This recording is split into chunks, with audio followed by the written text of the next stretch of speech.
சாலையில் கழிவுநீர் தேங்குவதாக அளித்த புகாரை கண்டுகொள்ளாத திமுக கவுன்சிலர்களை கண்டித்து பொதுமக்கள் சாலை மறியலில் ஈடுபட்டனர்.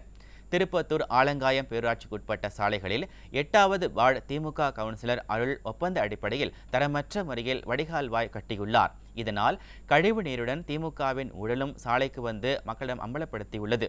சாக்கடை கழிவுநீரால் நோய் தொற்றும் அபாயம் ஏற்பட்டிருப்பதாக அப்பகுதிவாசிகள் வேதனை தெரிவித்துள்ளனர். இது தொடர்பாக பலமுறை புகார் அளித்தும் திமுக கவுன்சிலர்கள் கண்டுகொள்ளாததால் ஆத்திரமடைந்த பொதுமக்கள் ஆலங்காயம் ஒடுகத்தூர் சாலையில் மறியலில் ஈடுபட்டனர். அப்போது அங்கு வந்த திமுக கவுன்சிலரை முற்றுகையிட்டு கேள்வி எழுப்பினர்.